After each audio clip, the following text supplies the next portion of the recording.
Hello, I'm your host, Leonard Duncan. Welcome to a new episode of ATV-TALK and Motorsports Podcast. Please join us every Tuesday at 5 p.m. Pacific Standard Time. We bring you interviews with industry professionals, live events, live news about the motorsports industry in every episode. Enjoy the show.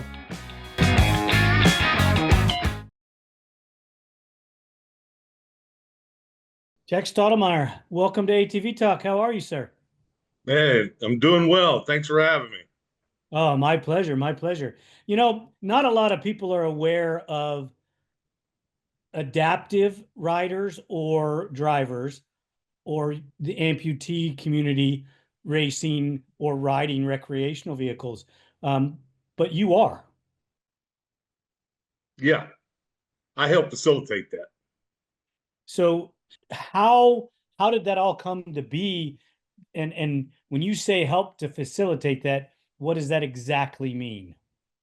What we do, what the Veterans Adaptive Motorcycle Program does, is we find, locate, or through inquiries or whatever, we find a veteran that can no longer ride his bike due to illness or injury. We find out, what modifications, adaptations he needs to get back on the road safely.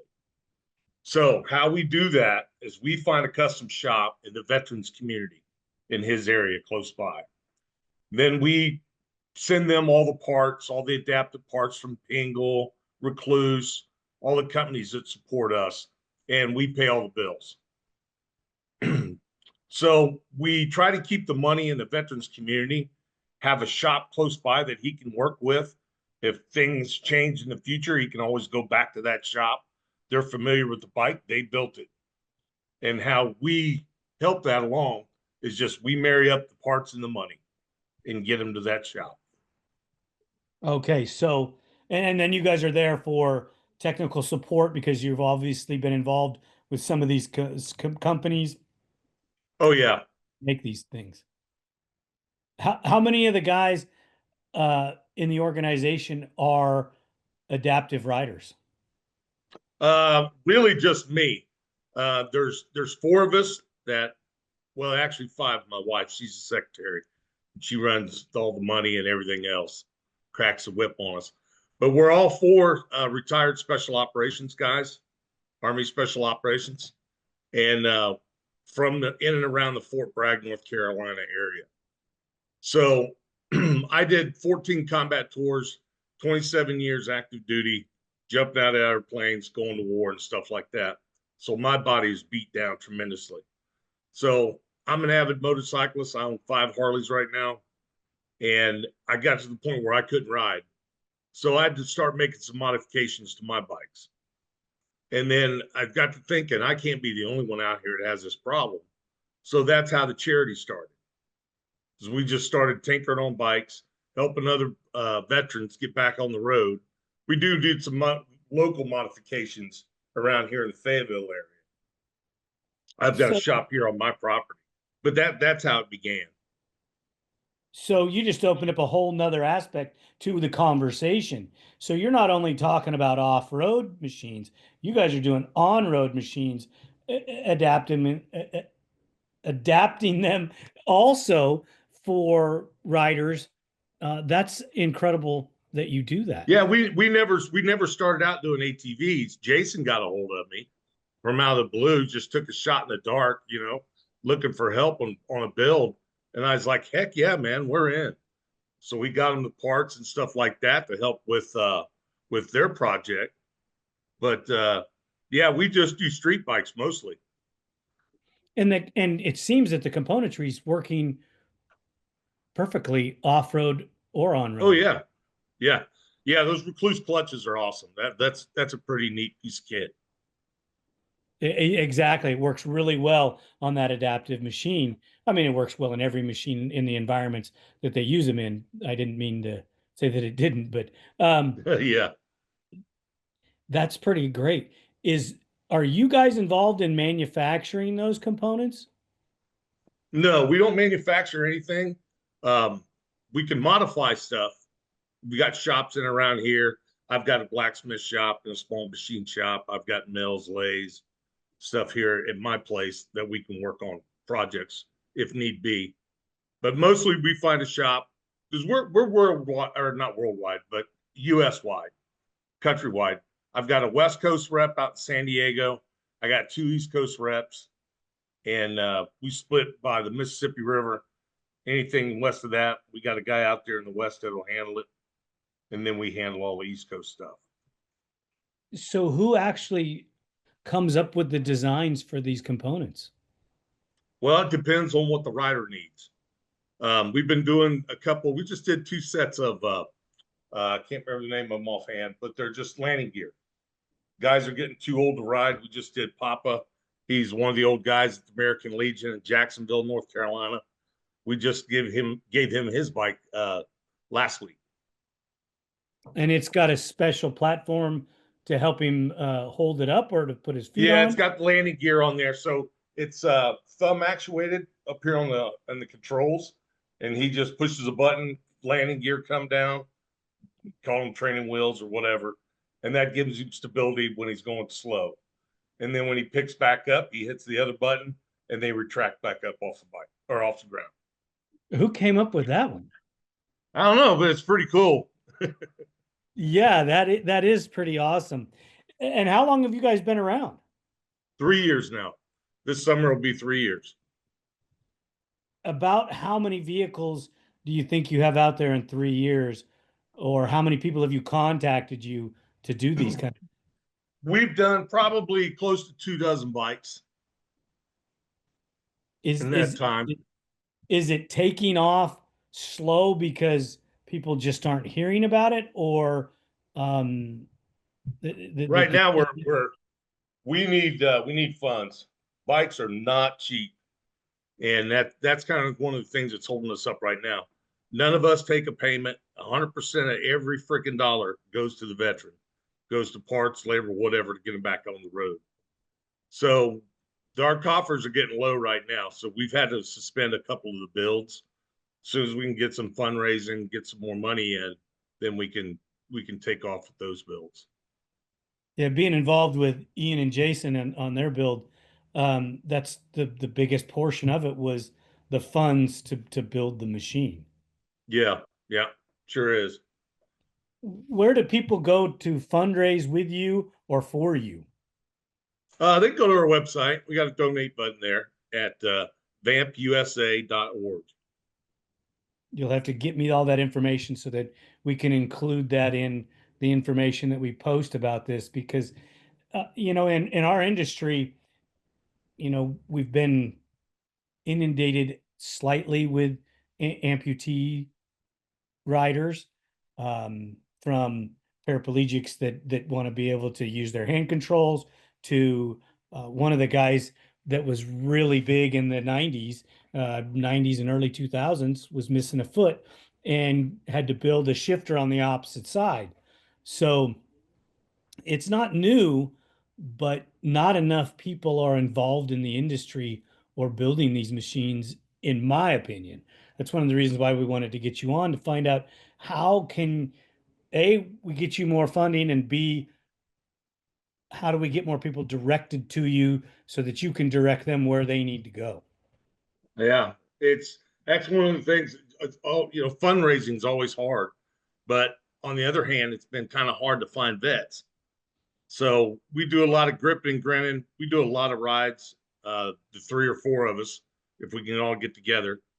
We plan on going to Sturgis this year, and then I'll be making a loop south and then coming back to North Carolina.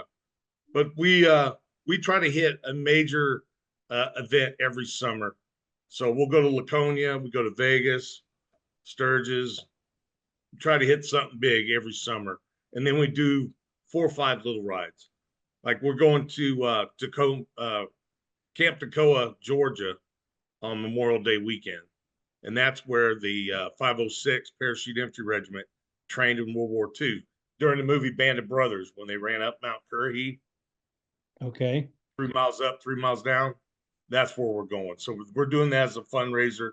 We got some paratroopers, active duty and retired, that's going to ride with us.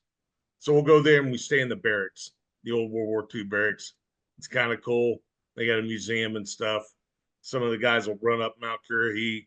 I won't, but I don't blame I'm you. I'm not going to I'm half either. I'm half bionic, I swear.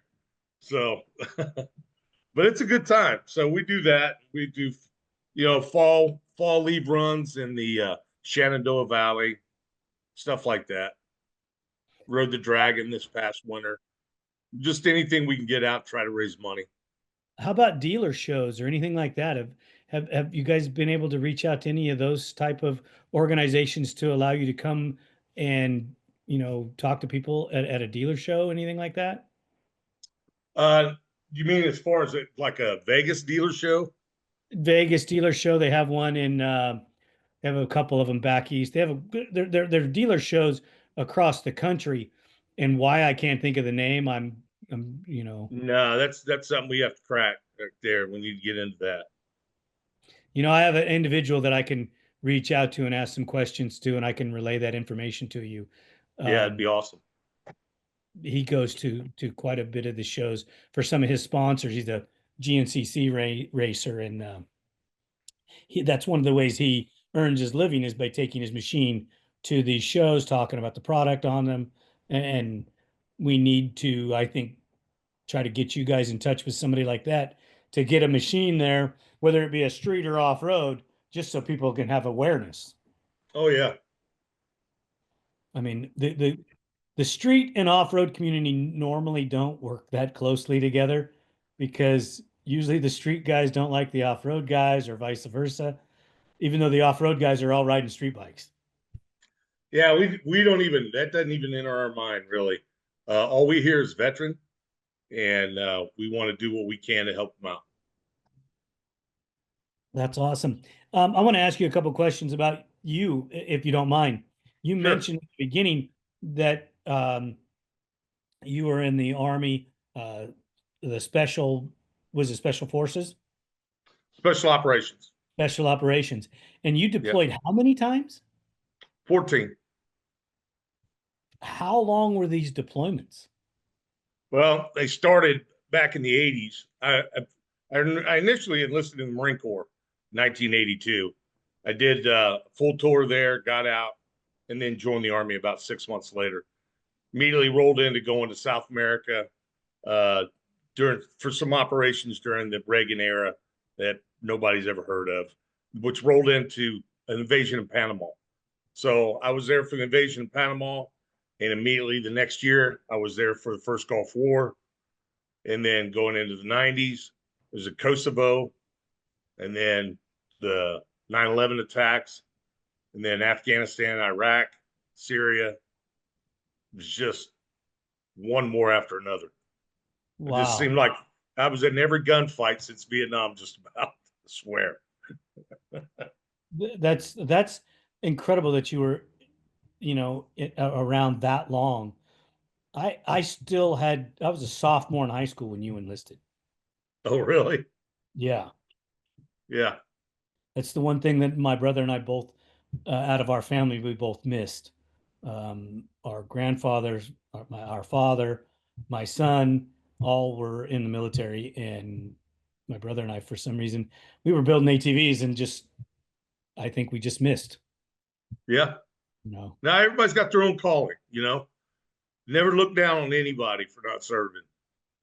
no, I love listening to the military stories, and I have a bunch of friends that have served, uh, Yeah. and I really wish that I would have, but we just took a different path, and now I'm too Oh, old. yeah. Yeah. Yeah. I'm paying for it. Believe me. Well, I bet. I've had That's a 27 lot of punishment. surgeries. That's a lot of punishment Yeah. Yeah. I've had 27 surgeries to put me back together. So, and I'm from looking at a couple more here in the near future. from uh, falling out of an airplane or being wounded in action. Everything, the jumping, I jumped for 30 years, uh, being blowed up, you know, stuff like that overseas, IEDs, RPGs slamming in next to you, all kinds of stuff. Just blast over pressure constantly, seemed I'm like. I'm surprised you can still hear. Yeah, I'm deaf in one ear. Yeah. Okay, wow. So you got the full gamut of everything there. Yeah. Um, back on track. Some of the equipment that was on that machine that they built for the adaptive riders out here in the desert, they used a hydraulic unit to shift the machine. Uh, Hmm. do you know where that's made? Pingle. That's a Pingle air shifter. And you guys just reached out to them, and it's something that they were already making? Oh yeah, yeah. Pingle, we've got a relationship with Pingle. We put them on our bikes also. We've got a couple amputees. Guy missing his right arm at the shoulder. We got him on a trike, and we use a Pingle shifter on there. But they've been awesome to us. They're great people. That's incredible that they make it they make those components for you guys. Are there any other specialty tools or units that you guys use for hand controls? Because the machine that I was involved with was for lower extremity amputees. I Uh didn't huh. see any of the upper componentry that was made. For which we Like only a did the hand missing maybe missing an arm, so that they have functions of being able to use the clutch or the shifter or maybe the brake throttle. Yeah, there's a company in England that we reached out to, and Jason, my East Coast rep, would know who they are. I can't remember them offhand, but they do a dual clutch brake that you can manipulate with one hand. And then we've also, like on the guy that we built a trike for, we tied his brakes in together.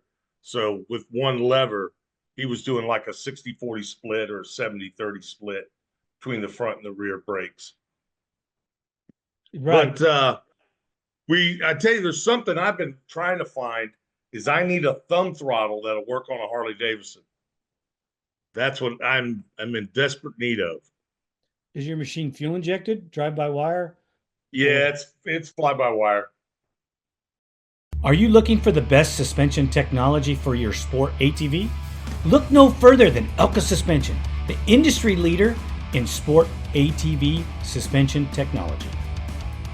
With championship wins in prestigious events such as the Dakar Rally, Score, Best in the Desert, ATV MX, Cross Country, and Works, Elka Suspension has established itself as the go-to choice for athletes and enthusiasts alike.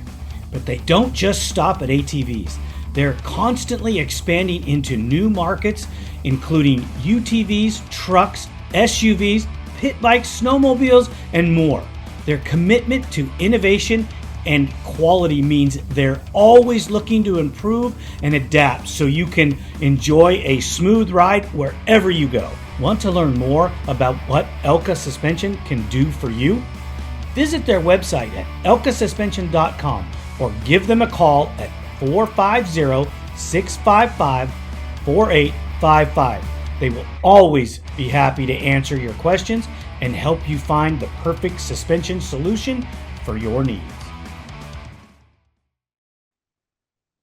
Okay, I know a guy. Oh, really? Yes, he's in I'd Florida. love to talk to him. Um, I'll see if I can arrange that because he's been working on the electric quad with a Stark motor and Yeah, to adapt a thumb throttle to it.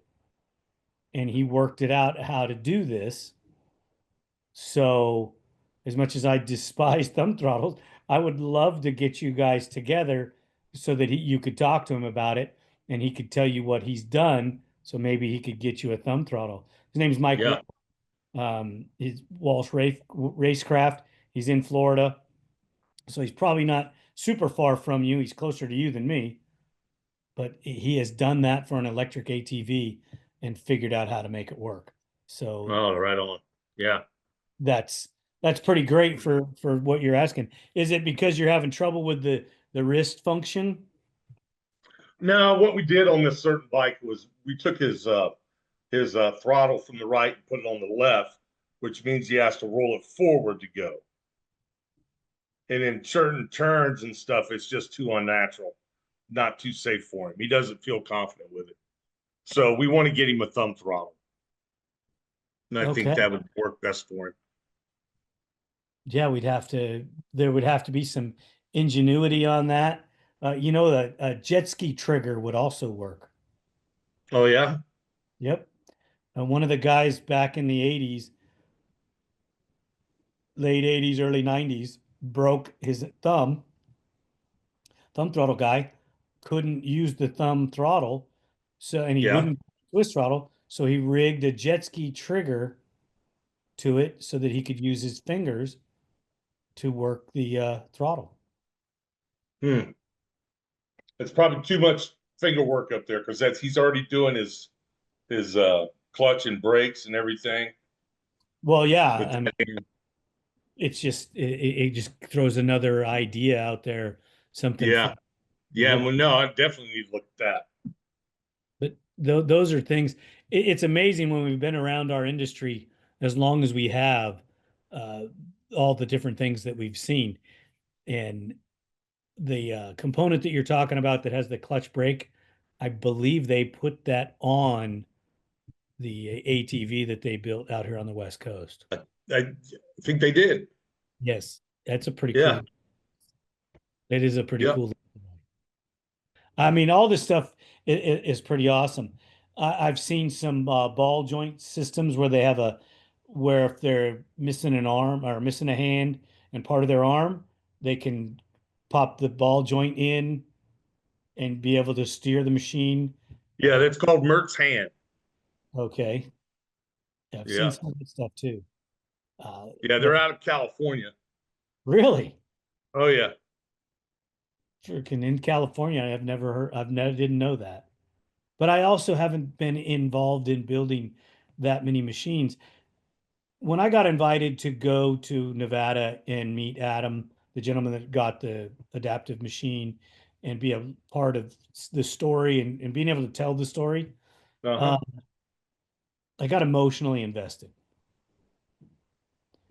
And it's hard not to. I mean, you're smiling, but it's really hard not to. Yeah, You hear the story, you see what's going on, and you see the excitement and the emotion.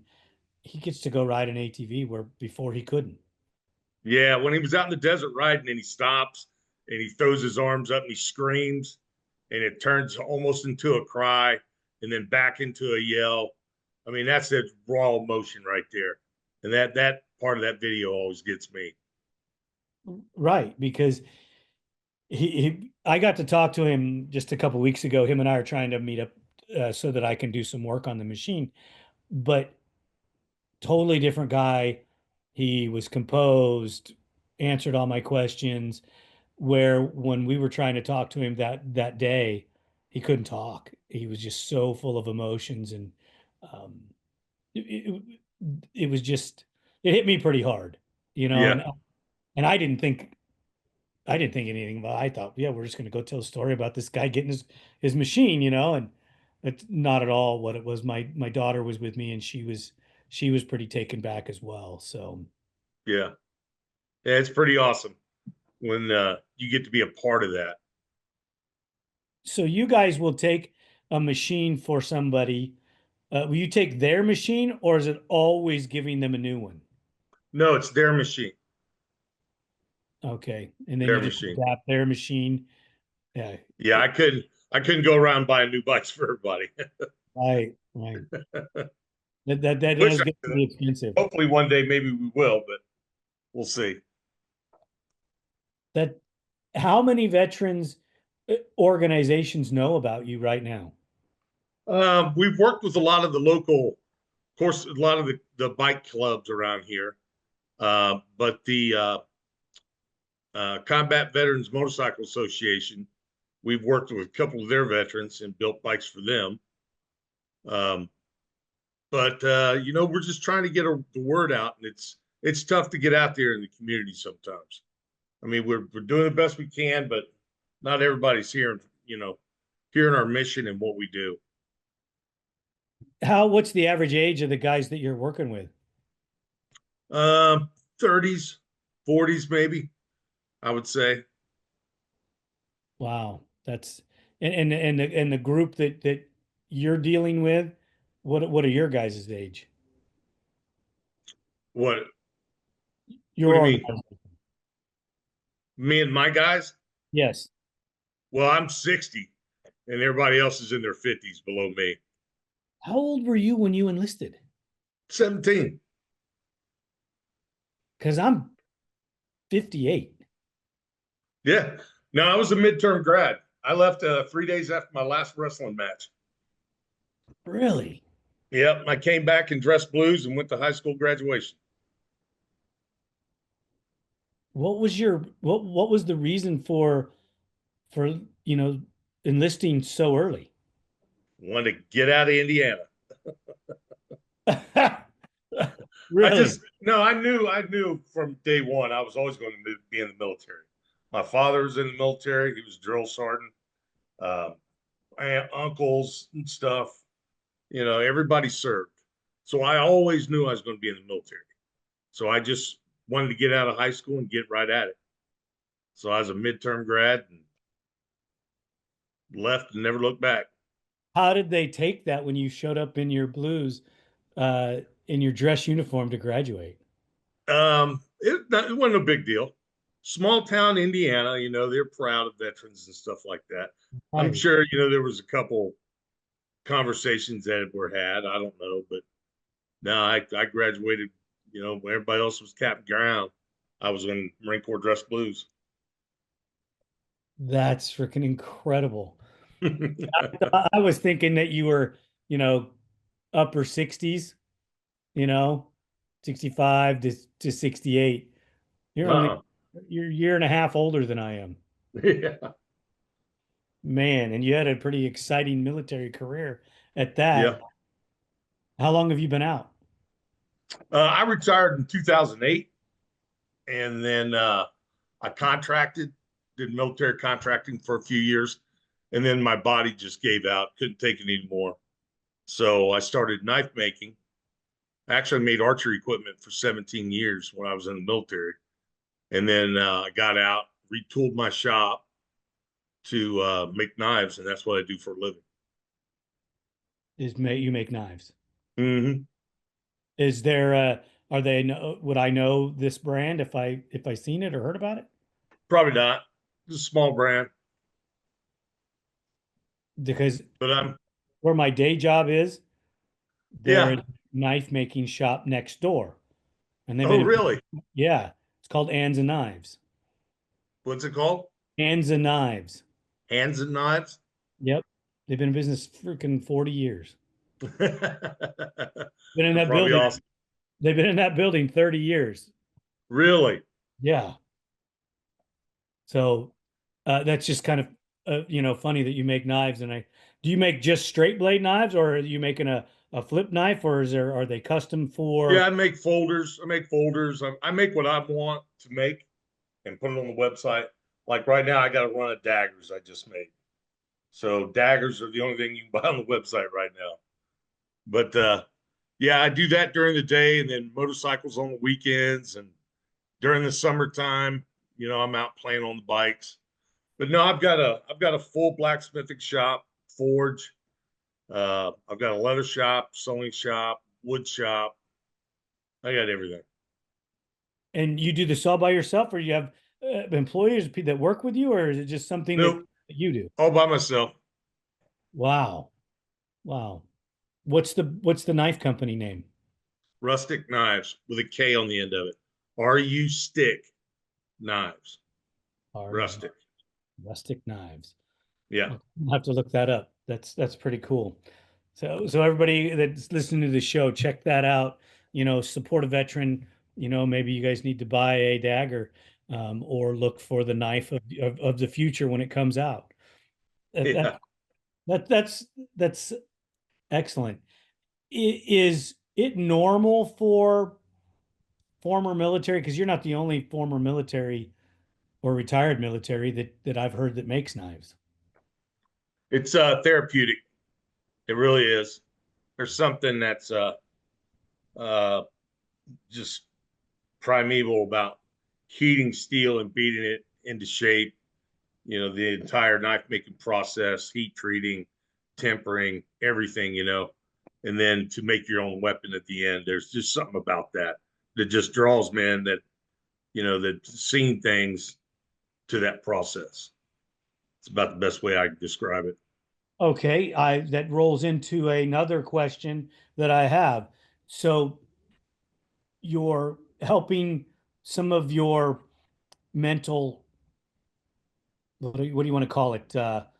Mental recovery from war.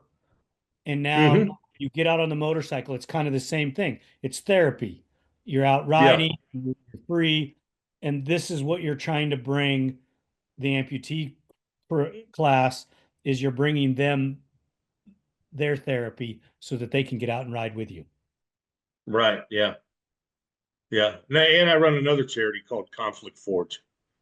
And then Conflict. what I do, yeah, Conflict Forge. I take steel from our nation's battlefield, repurpose it into functioning art, and it gets auctioned off to benefit a veteran charity. So I've made quite a few pieces. They go for 40, $50,000 at auction. And then all that money goes to whatever charity that, you know, we made the item for. It's a nice way to give back to the community, Oh especially yeah. the community. And I bring veterans into my shop and have them, forge a knife or play around and just bend metal, do whatever they want. And we just cut up and have fun and joke and laugh. And, it's a great time. That's giving back. I mean, what was your rank when you retired? I was a sergeant major. Okay. So you were, so you're gonna have to help me out here a little bit. You were still one of the guys at the bottom, but it had a little bit of power. No, I was the top. So Sergeant Major.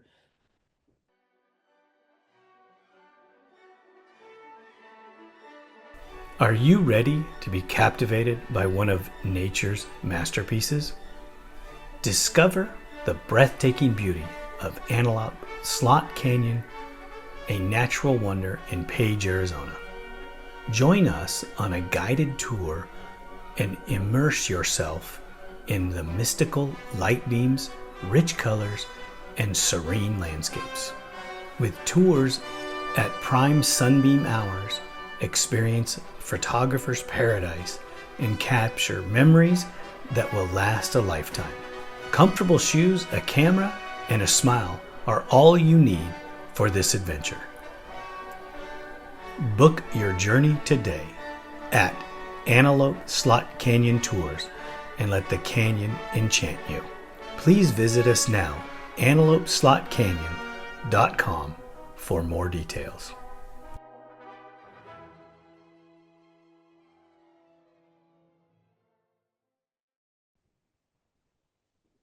It's well because I'm illiterate to that. I'll have to be honest with you.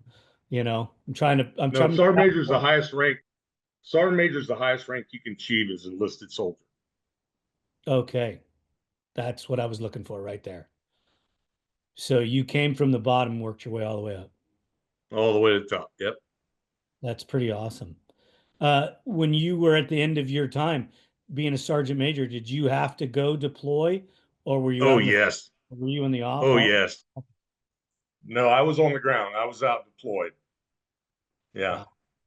I was in a very, very special unit that I was very fortunate enough to deploy a lot and do some great work with some great freaking people.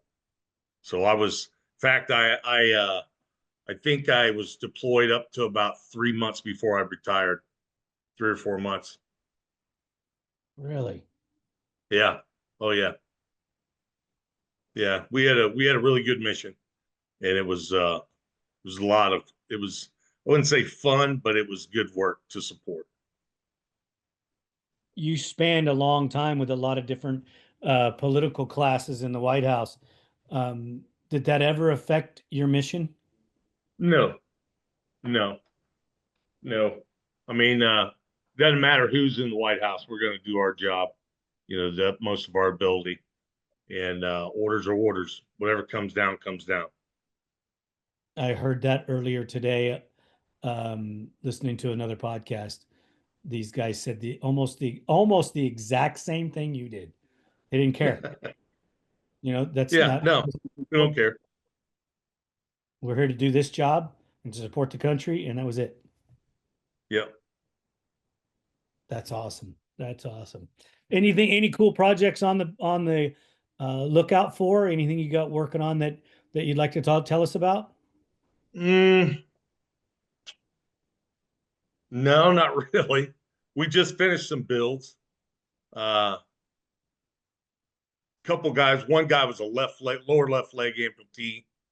Uh, then Papa, he just so old and wiry, he can't hold a bike up no more. So we put his training wheels on. But we've done a couple other amputee bikes, and they're not that bad because if it's depending on which leg, there's really not a lot of stuff that needs to be modified. Maybe a recluse clutch, stuff like that. But for the most part, lower leg amputees aren't that big of a deal for us. You just put one of those air shifters on there for the shift. What do you do for a brake side? For so left side's generally the shifter, right side's generally to the brake. So if you got a right side leg, what do you do for the brake on that side? How do you make it work? Do you switch that to a hand control? No, no, guys mash on the brakes with the prosthetic legs. So you Google don't do look up Chris Corbin. He's a double below the knee amputee. He was the president of the Veterans Motorcycle Club here in Fayetteville. He's a retired Special Forces soldier. Still jumps out of an airplane with his dogs, and he rides his Harley Davidson with no modifications. real. Yeah, yeah. So it's really dependent on the veteran, their psyche, and how much they want to get back to really riding. And if they want modifications, we'll modify it. Some of them don't. And Chris is one of them. He blows your mind. Rides the machine with no modifications. With No modifications, and he's double below the knee amputee. really, Yep. I want to talk to him. Well, because it's so much of touch. It's a feel thing. So he has to be really in tune with the devices he's using for his. Yeah. Go Now ahead. he started off with I believe it was a sidecar. He started off with a sidecar, hated that. And then I think he went to a trike, hated that. He tried the landing gear, didn't like those either. And then was just like, screw it, I'm just going to ride my bike with no mods, no nothing. And he figured it out. And he rode all over the country. Yeah, because with your device for his feet, he just has to be able to feel the vibration through there when he touches the brake or the Well, shifter. he's got knees. He's got knees, and that's a good thing. So he can, lift his legs up and push them down. So he can shift, push the brakes, all that stuff. Yeah, and the vibration of the machine is going to tell you everything. Yeah, yeah. Let me know again where we can reach you. Vamp, you mean the website? Yes, sir. Yeah, it's vampusa.org. And there's a donate button on there so Yes, that we sir. so that we can help this organization grow. Is there any other ways that we can um, get any other information out there for the community to be able to flyers or anything like that we could release? Yeah, we do have a Facebook page and a Instagram page, and that's where we post a lot of the builds and stuff like that. Any flyers for rides that we're going to go on will be on the Facebook. What's your Instagram handle? It should be vampusa.org or whatever.